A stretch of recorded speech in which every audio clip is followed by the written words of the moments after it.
This is live, y'all. This is live. Hello, hello, hello, Facebook family. I have been talking to my Pop Gospel Speaks radio family all this time and did not know that you were not looped in. I truly, truly apologize, Facebook family. But just to say hi again, I am Sherry Jones of Sherry Speaks Life. And tonight's topic is my post election thoughts. And as I was sharing with the Pop Gospel Speaks radio family, this election has been emotionally exhausting to me. I was so glad when it was over. Y'all just don't understand. November 3rd, I was like, whew, sigh of relief. Even though my husband and I, we voted early. And I think a lot of people did that, voted early, got it out the way. That was the way to go. But now there seems to be some controversy about that, or the votes counted correctly. And, Trump wants to have this investigation to confirm that everything was done right and that the results are correct. So, thinking that everything was over on November 3rd was not so. It did not end on November 3rd. We have our winner. Our projected winner is Joe Biden. And there are people that wanted him to win, and there are people that didn't want him to win. But again, the story, the narrative is not completely over because we have our current president contesting the results and launching an investigation. So, does that mean this is going to drag on for another couple of months? Does that mean that Joe Biden won't get sworn in on January 20th? Who knows? But how do we process all of this? How do we deal with all of this? With this COVID-19, racial tension, everything else that's been going on in our world, I think a lot of us are about tapped out. I can tell you that I have been almost tapped out. Like, I just can't take anymore. I can't deal anymore. How do I go about my daily, life when all of this stuff is on my mind? I have a school age child. He just recently went back to school last week on hybrid. So he goes to school on Thursday and Friday. So that's something new to deal with. He's been all virtual since March. So I was actually glad that he was able to go back to school safely. He is in a program that has very small class sizes, so they're definitely able to social distance. There was only like 3 or 4 or 5 of them in the room. And so that gave me peace of mind. But there's some parents that don't have that peace of mind about sending their kids to school. And so they are still virtual. That has to be taxing on our children to be virtual ever since March. No interaction with their friends, no proms, all this type of thing that they're used to doing. Not being able to have those things in the normal way. Now, of course, the class of 2020, they made adjustments. People were still able to have graduations. They were able to do home proms and things like that. So, people have been very creative. And I'm excited about that. That was really, really good. But my question is, and what I want to chat about is how do we move forward? How do we move forward from with processing all of this stuff and everything that has been going on? So, my first thought is that we have to embrace our feelings and process them. That sounds really simple, huh?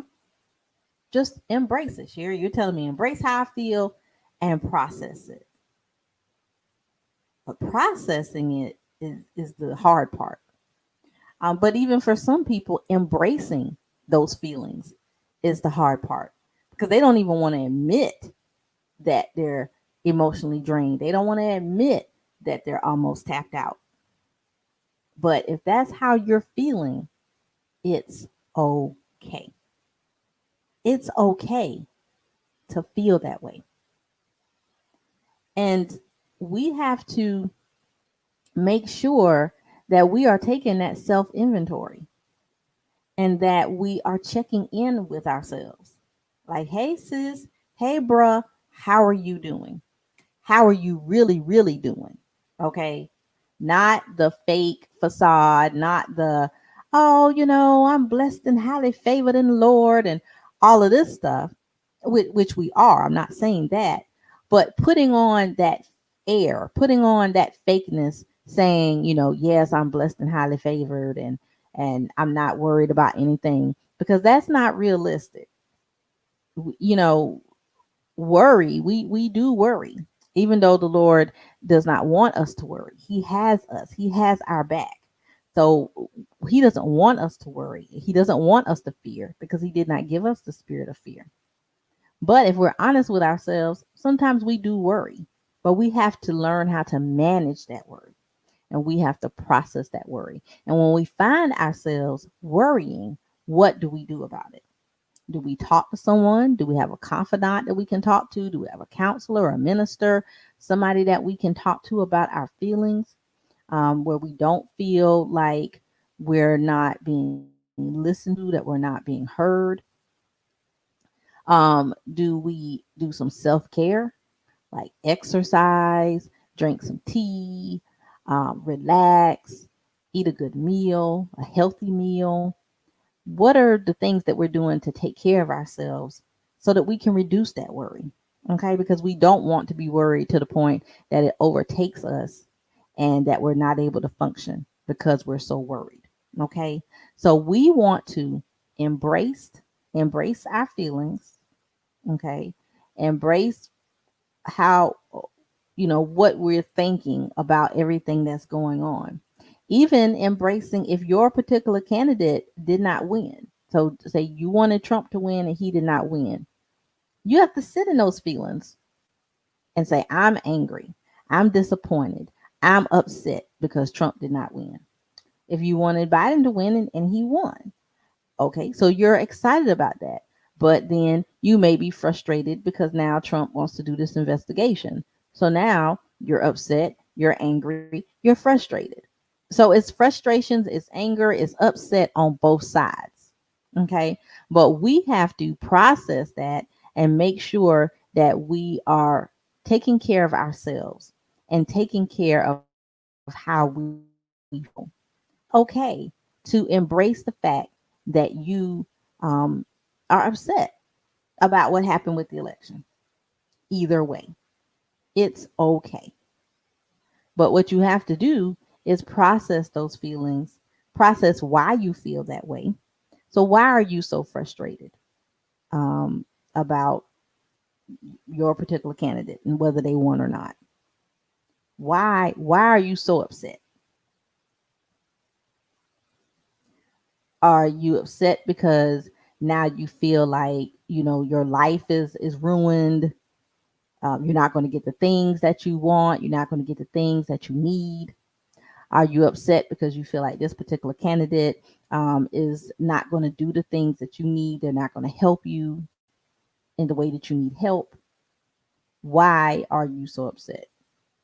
So embrace how you're feeling and then process the why so that you can recognize it and then you can move on from it. Take that self care time, relax your mind so you're not so worried and you're not so stressed. Because stress kills, y'all. Stress kills. So yes, we're emotionally exhausted. This has been a roller coaster of a year, and it's not over yet. But there's good things that have happened in 2020 as well. People have had the opportunity to cherish their families, spend more time with their families. People have still gotten married. People have still had babies. So things have still been good during the year. But of course, we know the bad. We know that thousands, hundreds of thousands of people have died because of coronavirus. It's on the upsurge again, and it's coupled with flu, and we just have to take care of ourselves and be careful. That's the main thing. That's what we have to do.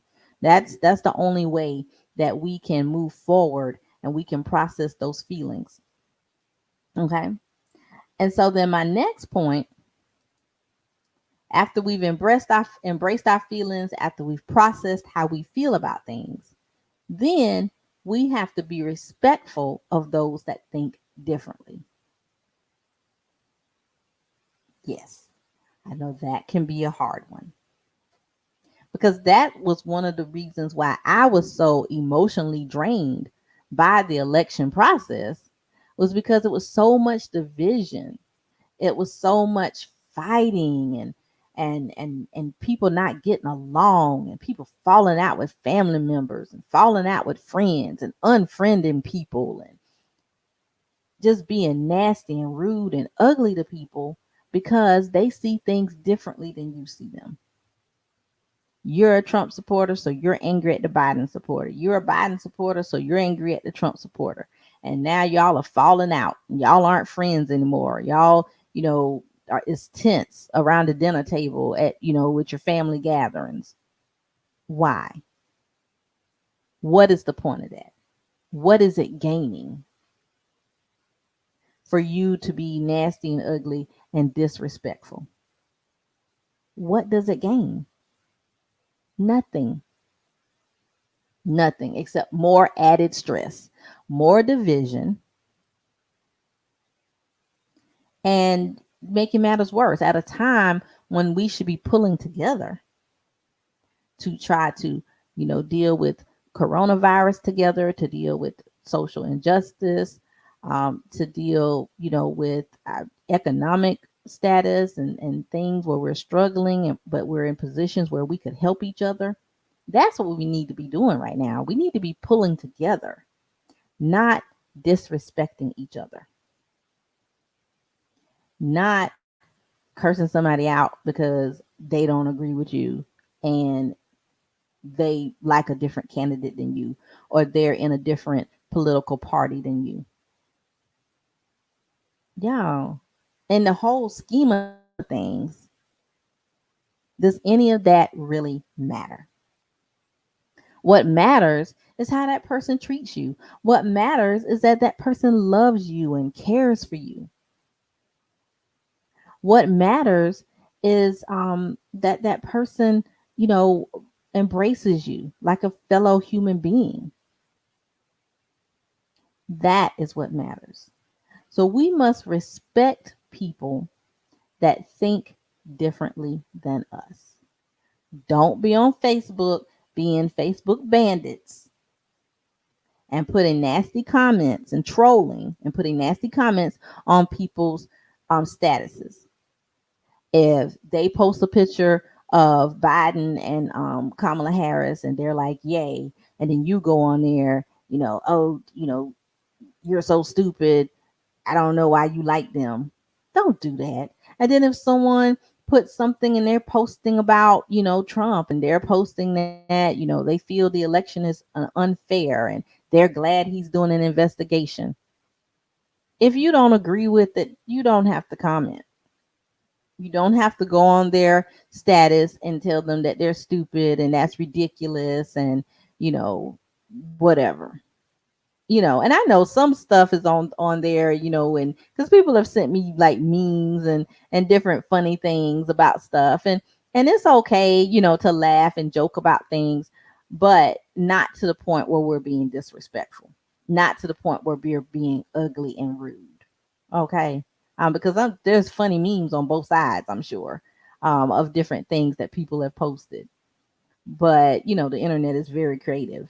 But it's okay to do those things, but We just always want to be respectful, always love and care for one another.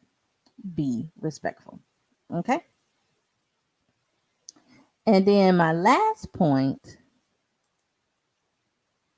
is to put your trust in God, not man.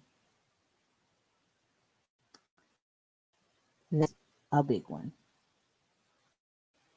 Put your trust in God, not man.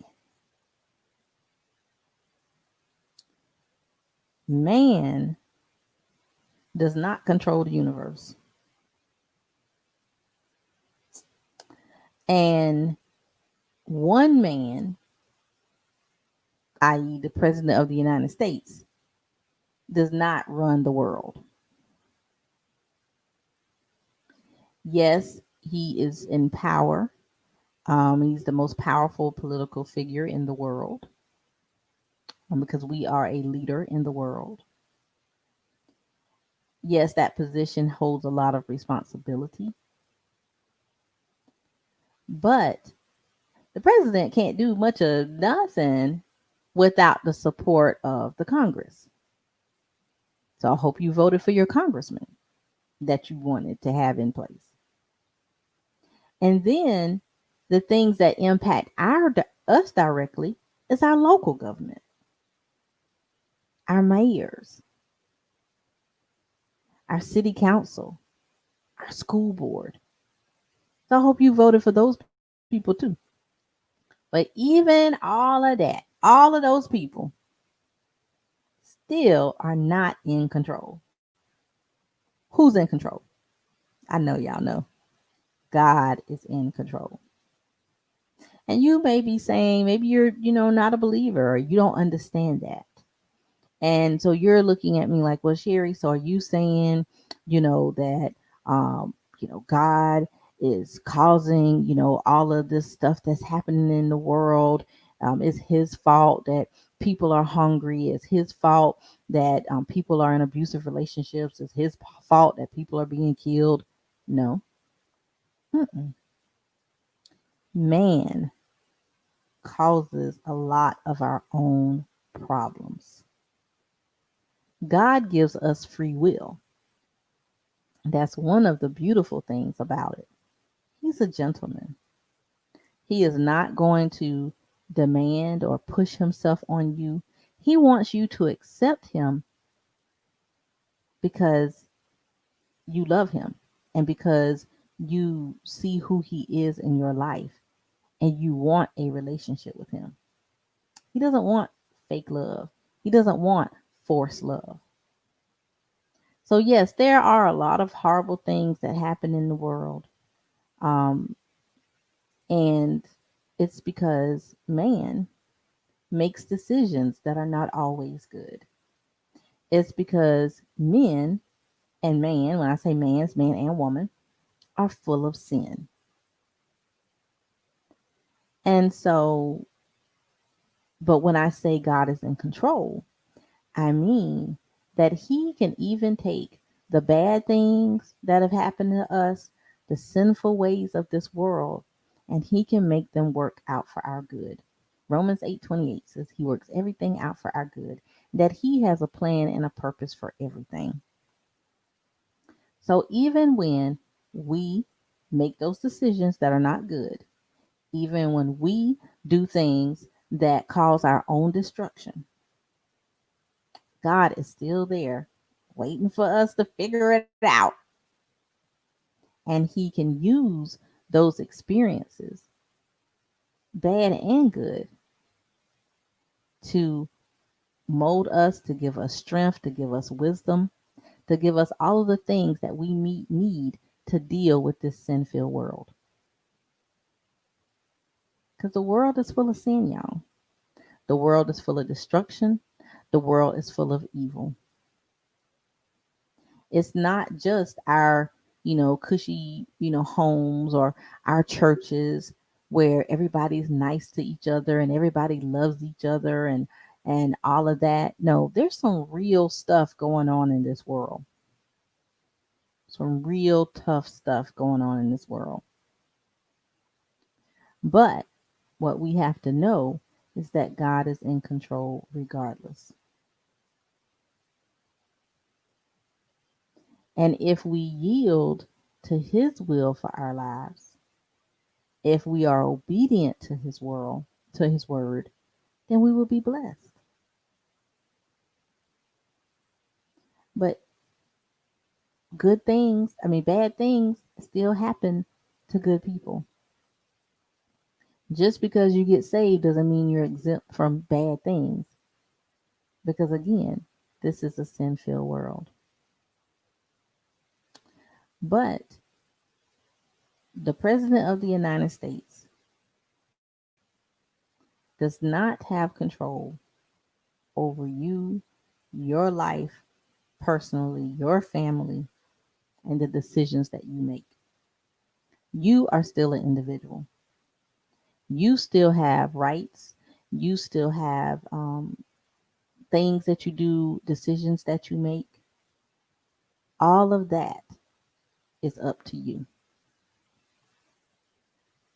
So you have a decision.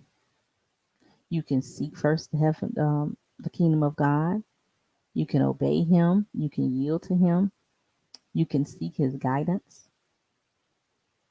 And you can live your life according to his word, or you cannot.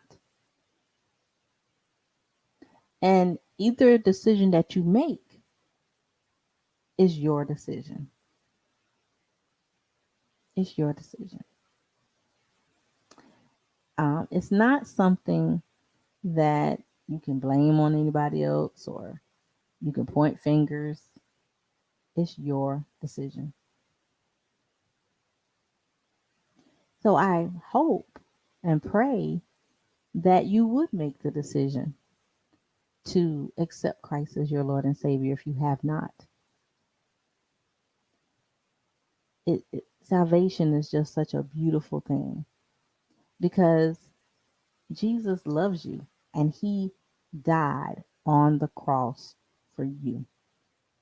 He sacrificed his life for you. Yes, you that I'm talking to, either on the radio or on Facebook, YouTube, whoever's watching. You watching now, you watching the replay. I'm talking to you. He died for you. He knows what's best for you. He loves you. And he just wants a relationship with you. So that's how we can get through this election and COVID and everything else that is going on in our lives right now. Okay. So, recapping, first of all, we have to embrace our feelings and process them. Embrace how you're feeling. It's okay to be frustrated. It's okay to be worried, but you can't let it consume you. You have to recognize that that's how you're feeling. Then you have to process why you're feeling that way.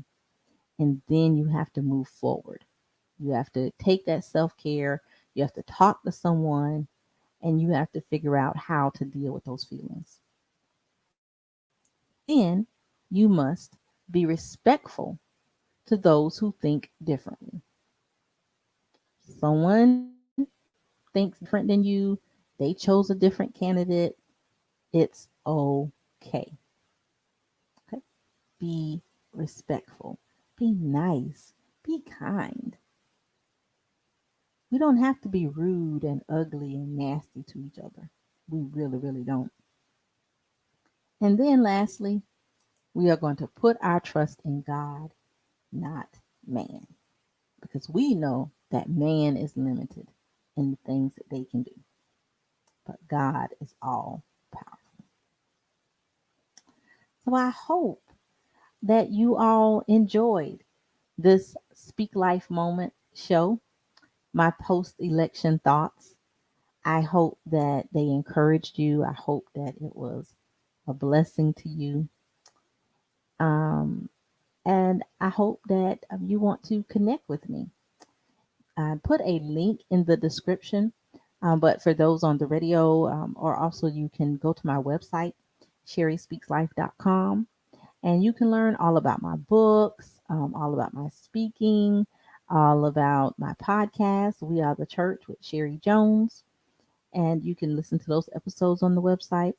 But also, I have a coaching program that I just recently launched. I'm so excited about it. I wrote a book called Speak Life Moments. That's my most recent book. And in that book is a 21-day devotional, and I was able to dig deep and share personal things about my life that help and bless my readers. And it is an Amazon bestseller. And so, what I would like to do is teach you how to do the same thing. If you have a book inside your belly, you want to write a book, but you have no idea where to start. You want to tell your story, but you don't even know what parts of your story you can tell. I can help you. You can go to bit.ly/ how to speak life, and you can get the information about the coaching program.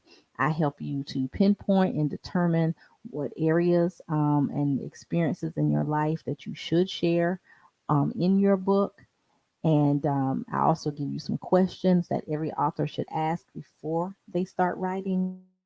And then you also get an opportunity to have a coaching call with me.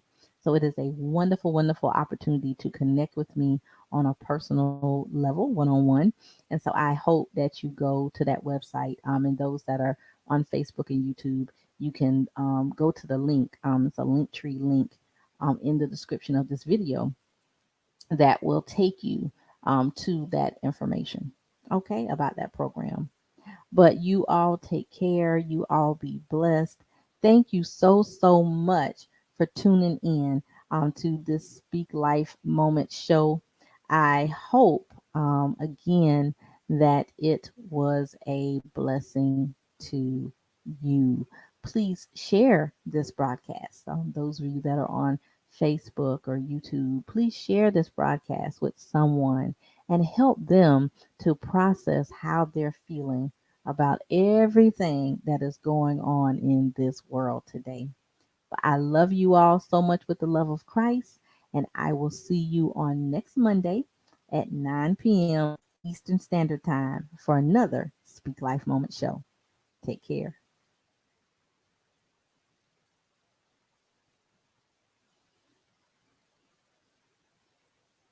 Okay. All right, Facebook. I am off of the air with Pop Gospel Speaks Radio. Again, hope that you all enjoyed the broadcast this evening. If you have not already, please go ahead and share the broadcast because sharing is caring. I enjoyed chatting with you all today about my thoughts, my post election thoughts. If you have any comments about anything that I shared on this broadcast, or if you would like to connect with me personally, you can just send me an inbox message if you would like, or you can email me at sherryspeakslife.com. Again, my website, which is scrolling at the bottom, is sherryspeakslife.com. Click the link in the description for all the information about me, about my podcast, about um, my coaching program for writers, everything that I have going on. Okay. But I love you all. You all take care. You all be blessed. And I will see you next week. Bye.